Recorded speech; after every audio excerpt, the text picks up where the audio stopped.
नमस्कार दोस्तों, CG jobs and education की इस वीडियो में मैं हेमंत आपका बहुत बहुत स्वागत करता हूं। दोस्तों आज हम बात करेंगे 28 जुलाई 2020 की प्रमुख बातें।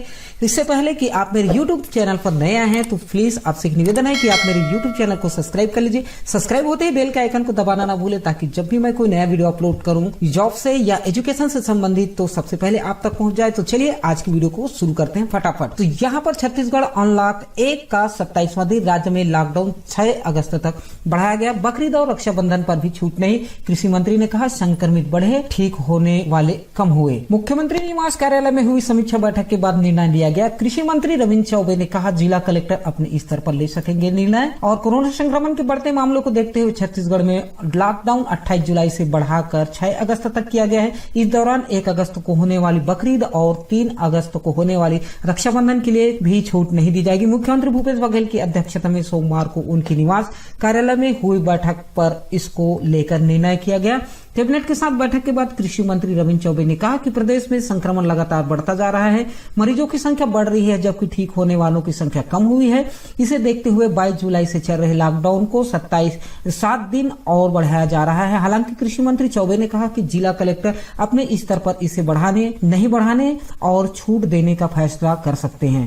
तो यहाँ पर एक बहुत बड़ी खबर निकल के आई है कि लॉकडाउन अब 6 अगस्त तक बढ़ा दिया गया है। और यहाँ से आप देख सकते हैं अस्पताल में बेड की आवश्यकता को लेकर समीक्षा भी हुआ है। कोरोना की रोकथाम को लेकर भी जिला कलेक्टर को निर्देश जारी कर दिया गया है। वह अपने स्तर पर मामलों को लेकर निर्णय लेंगे। जहां जरूरत नहीं होगी लॉकडाउन नहीं भी कर सकते हैं। उन्होंने कहा कि रायपुर हॉटस्पॉट बना हुआ है, अस्पतालों में बेड की आवश्यकता को भी लेकर समीक्षा की गई। फिर बड़ी खबर निकल के आई है निगम मंडल और आयोग के लिए कई नाम फाइल में है। तो कृषि मंत्री चौबे ने बताया कि छत्तीसगढ़ में विभिन्न मंडल, निगम और आयोग का गठन शेष है। कई जगहों पर अध्यक्षों की नियुक्ति कर दी गई है, जहां पर सदस्य और अन्य पद खाली कर दिए गए हैं। किसानों को अब जलाशय से पानी मिलने की संभावना है। यहां से कैबिनेट मंत्री चौबे ने कहा कि जुलाई में अनुपात से बहुत कम वर्षा हुई है, जिसके चलते किसानों के सामने संकट आ गया है। कई इलाकों में किसानों के सामने खेती के लिए पानी की समस्या है। इस समस्या को देखते हुए जलाशयों में से इस बार सिंचाई के लिए पानी दिया जा सकता है। इसको MRP पर दिया जाएगा। इस संबंध में दिशा निर्देश जारी कर दिया गया है। रायपुर सहित 15 जिलों में भी अभी लॉकडाउन फिलहाल चालू है। रायपुर में 28 जुलाई तक लॉकडाउन किया गया था। इसके साथ ही बिलासपुर, दुर्ग, रायगढ़ और के सारंगगढ़, दंतेवाड़ा समेत अन्य राज्य के 15 जिलों में लॉकडाउन है। कुछ जिलों में दुकानें खुली रहने के लिए नियत समय तक दी गई है। प्रशासन की टीम लगातार निगरानी कर रही है और नियमों के उल्लंघन पर लोगों से जुर्माना वसूल रही है। रायपुर में GST कार्यालय बंद किया गया है, क्योंकि यहाँ पर देखा गया है कि रायपुर सर्किल 4 में 20 जुलाई को पॉजिटिव मिला था, जिसके चलते यहाँ पर रायपुर के GST कार्यालय को बंद कर दिया गया है। और आप यहाँ देख सकते हैं रायपुर में 3 दिन में 600 के करीब मरीज मिले हैं। कोरोना में ही 3 दिनों के अंदर रायपुर में 3 दिनों के ही अंदर 600 के करीब मरीज आ चुके हैं। प्रदेश में कोरोना संक्रमण का हॉटस्पॉट बन चुके रायपुर में मरीजों की संख्या 2187 पहुंच गई है। इसमें से 19 लोगों की मौत हो चुकी है, जबकि 1252 एक्टिव केस अभी भी है। अस्पतालों में बेड लगभग फुल हो चुके हैं। इसके बाद प्राइवेट अस्पताल MMI ने रायपुर स्थित बालकों को भी उपचार की अनुमति दे दी है। वहीं ESIC को निजी रूप से सौंपा गया है। और यहाँ फिर संक्रमण आपका आंकड़ा, पूरा प्रदेश का आंकड़ा जो वायरस से संबंधित यहाँ आंकड़ा बता रहा है कि छत्तीसगढ़ में कोरोना संक्रमण के मामले लगातार बढ़ते जा रहे हैं, जिसके साथ मौत का आंकड़ा भी बढ़ रहा है। प्रदेश में संक्रमित मरीज 7,613 हो चुके हैं। इनमें से 13 लोगों की मौत हो चुकी है, जबकि एक्टिव केस 2,626 पहुंच गए हैं। हालांकि 4,944 मरीजों के स्वस्थ होने के बाद उन्हें अस्पताल से छुट्टी भी दे दी गई है। खबर निकल के आया है, बहुत बड़ा खबर। यहाँ पर आत्महत्या की खबर है। अंबिकापुर के कांग्रेस नेता के बेटे ने पिस्टल से गोली मारकर दी जान। खुदकुशी का कारण अभी स्पष्ट नहीं हो पा रहा है। आप देख सकते हैं यह जिन्होंने खुदकुशी की है पिस्टल से। और कोतवाली क्षेत्र के बाबूपारा के देर रात की घटना।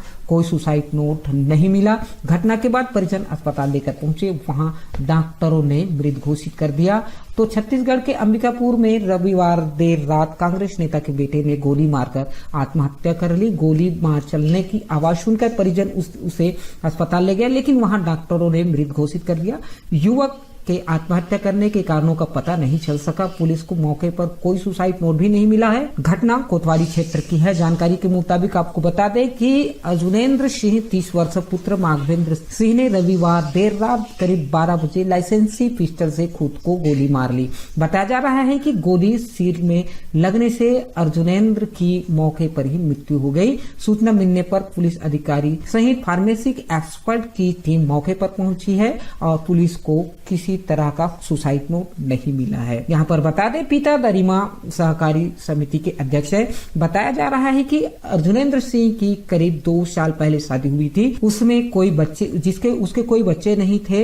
पिता माघवेंद्र सिंह दरिमा सहकारी समिति के अध्यक्ष है। 6 राउंड पिस्टल से गोली मारी गई है। पुलिस ने पिस्टल बरामद कर ली है। वहीं परिजनों और अर्जुनेंद्र सिंह ने दोस्तों से पूछताछ कर रही है। पुलिस इस मामले से में पारिवारिक विवाद और अवैध संबंध के एंगल से भी जांच कर रही है। एक बड़ी खबर यहां से निकल के आ रही है। नारायणपुर में नक्सलियों से मुठभेड़, सीएएफ का एक जवान शहीद हो चुका है। तो नारायणपुर का ये बहुत बड़ा अपडेट आप देख सकते हैं। यहाँ पर कड़ेमाटा कैंप की सुरक्षा में लगे थे जवान, घात लगाए नक्सलियों ने कर दिया हमला। और छत्तीसगढ़ के नारायणपुर में नक्सलियों और सुरक्षा बल के बीच सोमवार सुबह मुठभेड़ हो गई, जिसमें सीएएफ छत्तीसगढ़ आर्म्ड फोर्स जवान शहीद हो गया। जवान कटेमेटा कैंप की सुरक्षा में लगे हुए थे। मुठभेड़ अभी जारी है, सर्च ऑपरेशन चल रहा है। घटना की पुष्टि आईजी बस्तर पी सुंदरराज ने की है। जानकारी के मुताबिक कटेमेटा कैंप सुरक्षा में लगे जवानों पर नक्सलियों ने सोमवार को घात लगाकर हमला किया। बताया जा रहा है कि नक्सलियों ने स्नैपिंग अटैक किया है, जिसमें सीएएफ जवान बीजापुर के माझीगुड़ा निवासी जितेंद्र बाकड़े, जिनका वर्ष 27 वर्ष, पुत्र नंदलाल बाकड़े शहीद हो गया। जहां कैंप बनाए जाने का नक्सली लगातार विरोध कर रहे हैं। करीब 5 माह पहले फरवरी में ही नक्सलियों ने यहां हमला किया था। एक बड़ी खबर यहां से निकल के आ रही है। धमतरी से 5 साल पहले हाथी को मारकर गाड़ दिया खेत में, दांत बेचने के चक्कर में पकड़े गए 3 ग्रामीण। तो आप देख सकते हैं जिला धमतरी से ये खबर। वन विभाग भी रहा इस वारदात से बेखबर। करंट लगाकर मारा गया था हाथी को। 2 टुकड़े में काटकर हाथी को दफनाया था। दोबारा खुदाई में मिले ये अवशेष। तो देख सकते हैं जिला में सिरकट्टा गांव में एक हाथी की हत्या का खुलासा 5 साल बाद हुआ। अन्य प्राणियों के संरक्षण का जिम्मा संभालने वाले वन विभाग को भी इस घटना के बाद कुछ पता नहीं चला। अब जब खुलासा हुआ तब आरोपियों के खिलाफ कार्रवाई की गई है। साल 2015 में चैन सिंह मरकाम ने अपने खेत के चारों ओर बिजली के तार का घेरा लगाकर उसे करंट से जोड़ दिया था। तब एक छोटा हाथी इस करंट की चपेट में आ गया। चैन सिंह मरकाम ने अपने बेटों रंजीत और संजीत के साथ मिलकर हाथी को कुल्हाड़ी से 2 टुकड़ों में काटा और दफना दिया। कुछ दिन बाद रंजीत ने कब्र खोदकर हाथी के दांत निकालकर अपने पास रख लिए। इन्हें वे बेचना चाहता था, इस वजह से ग्राहक की तलाश कर रहा था। यह जानकारी पुलिस तक पहुंची। टीम ने रंजीत से पूछताछ के बाद 5 साल पुरानी यह वारदात उजागर हुई। कार्यपालिक मजिस्ट्रेट, वन विभाग और पशु चिकित्सा विभाग को इसकी जानकारी दी गई। खेत में खुदाई कर हाथी के अवशेष बरामद किए गए। चैन ने बताया कि हाथी को मारने के लिए ही बिजली के तार लगाए थे। आरोपियों के कब्जे से 2 हाथी दांत और कुल्हाड़ी को बरामद कर लिया गया है। यहाँ पर एक वारदात सामने निकल के आया है। जसपुर में नाबालिग चचेरे भाई ने 5 साल की बच्ची को दुष्कर्म के बाद मार डाला। झरने के पास शव मिला। देख सकते हैं जसपुर से एक बड़ी खबर। नाबालिग चचेरे भाई ने 5 साल की बच्ची के साथ दुष्कर्म किया और मार डाला और झरने के पास उसे फेंक दिया। बगीचे क्षेत्र के राजपुर की घटना। पुलिस ने शव बरामद कर आरोपी किशोर को पकड़ा। 24 जुलाई को बहन के साथ मवेशी चराने गया था आरोपी। 2 दिन परिजन तलाश करते रहे। छत्तीसगढ़ के जसपुर में एक किशोर ने अपने ही 5 साल की चचेरी बहन से दुष्कर्म करने के बाद हत्या कर दी। फिर शव को एक झरने के किनारे फेंक दिया। परिजन 2 दिन तक बच्चे की तलाश और फिर थाना पहुंचे। पुलिस ने रविवार देर शाम आरोपी किशोर को पूछताछ के बाद पकड़ लिया। घटना बगीचा थाना क्षेत्र की है। सुबह गुमशुदगी, शाम को शौमिला देख सकते हैं आप। और इस तरह से बगीचा क्षेत्र में राजपुर में 24 जुलाई को आरोपी किशोर 5 साल की बहन के साथ मवेशी चराने के लिए जंगल में गया था। उसी दौरान उसने दुष्कर्म के साथ हत्या कर दी और शव जंगल में ही झरने के पास फेंक दिया था। परिजन तलाश करते रहे, लेकिन जब तक कुछ पता नहीं चला तो रविवार सुबह बच्ची की गुमशुदगी दर्ज कराई। किशोर से पूछताछ में संदेह होने पर खुलासा हुआ ये मामला। एसपी बालाजी राव ने जानकारी हुई तो उन्होंने बगीचा थाना प्रभारी भास्कर शर्मा को मौके पर भेजा। परिजन से जानकारी लेने के बाद जब किशोर से पूछताछ की तो पुलिस को उस पर संदेह हुआ। इस पर पुलिस ने थोड़ी सख्ती से पूछा तो किशोर ने घटना की पूरी जानकारी दे दी। पुलिस ने उसकी निशानदेही पर देर शाम झरने के पास से बच्ची का शव बरामद कर लिया। परिजनों के साथ ढूंढने का नाटक भी चलता रहा। आरोपी किशोर घटना को अंजाम देने के बाद घर पहुंच गया था। शाम तक जब उसकी चचेरी बहन घर नहीं पहुंची तो बच्ची के परिजन ने पूछा, लेकिन वह गुमराह करता रहा। आरोपी किशोर भी 2 दिन तक परिजन के साथ तलाश में घूमता रहा। घटना के संबंध में किसी को कुछ नहीं बताया था और आरोपी स्वयं परिजन के साथ खोजने में जुटे रहे। तो दोस्तों, वीडियो को लाइक करने के साथ साथ चैनल को सब्सक्राइब कर लीजिए और अगली बड़ी खबर को देखते हैं। यहाँ पर कोरोना संक्रमण कम हुआ तो अगस्त के तीसरे सप्ताह में मानसून सत्र होने की संभावना। यहाँ विधानसभा छत्तीसगढ़ से निकल के आई है। कोरोना संक्रमण कम हुआ तो अगस्त के तीसरे सप्ताह में मानसून सत्र हो सकती है। छत्तीसगढ़ विधानसभा का मानसून सत्र अगस्त के तीसरे सप्ताह में संभावित है, लेकिन कोरोना संक्रमण के कारण यदि ऐसा नहीं हो पाया तो 26 सितंबर से पहले सत्र कभी भी बुलाया जा सकता है। विधानसभा स्पीकर डॉक्टर चरणदास महंत ने बताया कि 26 मार्च को बजट सत्र का समापन हुआ था। पिछले सत्र के 6 माह के भीतर अगला सत्र बुलाना जरूरी है, इसीलिए इसे देखते हुए सत्र को लेकर चर्चा की जा रही है। इस तरह से प्रदेश में कोरोना संक्रमण का खतरा बढ़ता जा रहा है, उसे देखते हुए सत्र बुलाने की तिथि अभी तक तय नहीं की गई है। मंत्री ने कहा कि यदि कोरोना का प्रभाव आने वाले 10-15 दिनों में कम नहीं हुआ तो अगस्त के तीसरे सप्ताह में बुलाया जा सकता है। हालांकि उन्होंने यह भी बताया कि बजट सत्र को खत्म हुए 6 महीने का समय 26 सितंबर को पूरा होगा, इसलिए नियमतः यदि कोरोना संकट अगस्त में कम नहीं हुआ तो फिर 26 के पहले सत्र बुलाना होगा। दूसरे राज्य से भी इसकी जानकारी ले रहे हैं। विधानसभा सचिवालय के अधिकारी लोकसभा व राज्यसभा के अलावा दूसरे राज्यों को भी जानकारी जुटा रहे हैं। विधानसभा में एक साथ 90 विधायक जुटेंगे, इसके अलावा बड़ी संख्या में अधिकारी कर्मचारी रहेंगे। तो इस प्रकार से ये खबर। और एक बड़ी खबर यहाँ से निकल के आया है कि सियासत, यहाँ पर राजनीति से कांग्रेस नेताओं ने राज्यपाल से मुलाकात की, राष्ट्रपति के नाम ज्ञापन सौंपा, राजस्थान में विशेष सत्र बुलाने की मांग रखी है। यहाँ पर देख लेते, कांग्रेस के प्रतिनिधि मंडल को राज्यपाल अनुसुईया उइके से मुलाकात की। कांग्रेस के प्रदेश अध्यक्ष मोहन मरकाम की अगुवाई में वरिष्ठ नेता पहुंचे थे। राजस्थान के सियासी माहौल को देखते हुए छत्तीसगढ़ कांग्रेस के नेताओं ने राष्ट्रपति के नाम राज्यपाल को ज्ञापन सौंपा।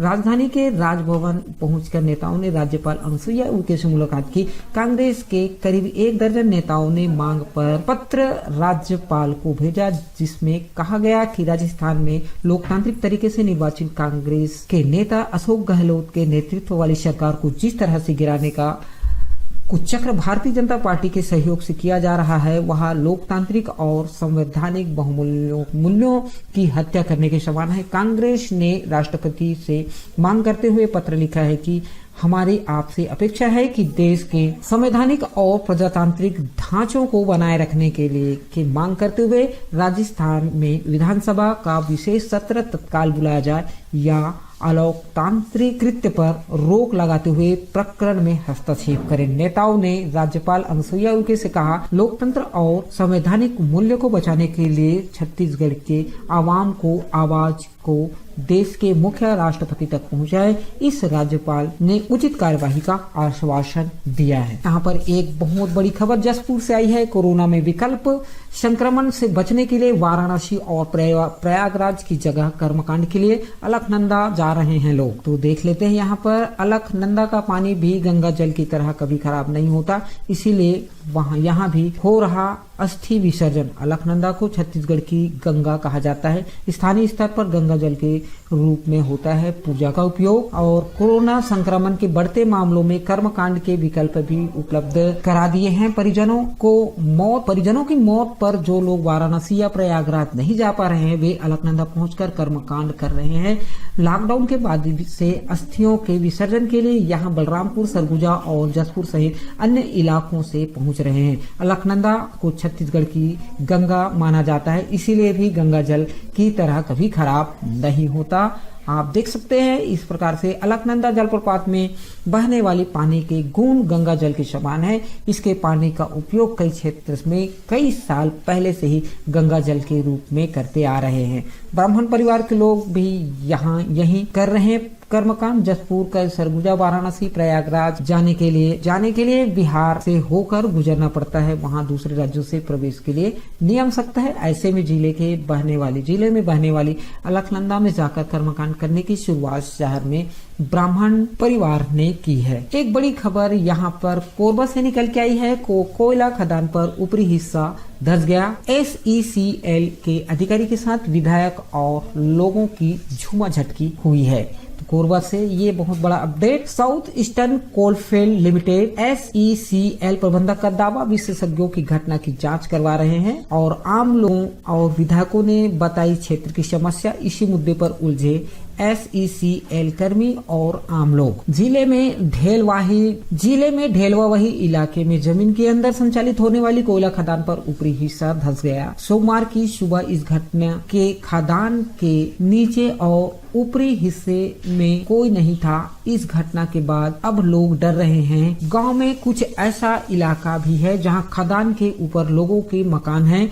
इस घटना की वजह से ये बात उजागर हो रही है कि कुदरत के साथ संसाधनों के दोहन के चक्कर में छेड़खांव भारी पड़ सकता है। जमीन धंसने की वजह से बड़ा गड्ढा बन गया है। महिला ने कार पकड़ा और एक दूसरे के साथ झूमाझटकी जरूर हुई। तो ये खबर निकल के आई है कोरबा से। कोयला खदान के ऊपरी हिस्सा धंस गया और SECL के अधिकारियों के साथ विधायक और लोगों की झूमाझटकी हुई है। यहाँ पर छत्तीसगढ़ से एक बहुत बड़ी खबर। शिक्षा कर्मी के लिए राखी का त्योहार हो सकता है फीका। 3 महीने से कई ब्लॉक में नहीं पहुंचा वेतन। तो शिक्षा कर्मियों के लिए एक यहाँ पर खबर निकल के आया है। राखी के त्योहार के लिए हो सकता है फीका। 3 महीने के बाद भी कई ब्लॉक में नहीं मिल पाया है वेतन। तो जरूर मुलाकात यहाँ पर संजय शर्मा ने किया है और लगातार शिक्षा कर्मियों के संगठन अधिकारियों से मुलाकात कर रहे हैं। वेतन की मांग जिनका संविलियन अब तक नहीं, उन शिक्षकों के साथ परेशानी सबसे ज्यादा देखने को मिल रही है। प्रदेश के शिक्षा कर्मियों के लिए राखी का त्योहार आर्थिक परेशानियों के बीच बीत सकता है। इसकी वजह यह 3 महीने से कई ब्लॉकों में हजारों शिक्षा कर्मियों को तनख्वाह नहीं मिली है। शिक्षा कर्मियों को मई जून से वेतन नहीं मिला है। अभी तक जुलाई के लिए किसी भी ब्लॉक में आवंटन भी नहीं पहुंचा है। शिक्षा कर्मियों का नवंबर में अब संविलियन हो जाएगा, लेकिन अभी भी उनके वेतन के लिए संघर्ष करना पड़ रहा है। कई ब्लॉक तो ऐसे हैं जहां पर मई का भी वेतन नहीं दिया गया है। टीचर्स एसोसिएशन के संजय शर्मा ने बताया कि जुलाई खत्म होने को है। ऐसे में शिक्षा कर्मी के सामने आर्थिक संकट गहराता जा रहा है। शिक्षा कर्मियों के संगठनों ने वेतन भुगतान की स्थिति को जानकारी पंचायत विभाग के मंत्री TS सिंहदेव, संचालक एच प्रकाश को, RMSA और SSA के संचालक जितेंद्र शुक्ला को और नगरीय प्रशासन विभाग के अपर संचालक सिमोल रंजन चौबे को दी है। उनमें राखी से पहले वेतन भुगतान की मांग रखी है ताकि प्रदेश के शिक्षा कर्मी का परिवार भी त्योहार मना सके। संविलियन का अधिकार मंच के प्रदेश संयोजक विवेक दुबे ने बताया कि पहले सरकार शिक्षा कर्मियों को वेतन दे। वेतन भुगतान करने के लिए ज्ञापन सौंपा है। हमें विश्वास है कि उच्च अधिकारी पूरे मामले को संज्ञान में लेकर जल्द वेतन भुगतान कराएंगे और समस्या का निराकरण करेंगे। दोस्तों, ये रहा 28 जुलाई 2020 की सबसे बड़ी अपडेट। दोस्तों, वीडियो कैसा रहा कमेंट्स बॉक्स में जरूर बताइए और वीडियो को लाइक करने के साथ साथ चैनल को सब्सक्राइब कर लीजिए। जाते जाते आज के वीडियो में इतना ही। जय हिंद, जय भारत, जय छत्तीसगढ़।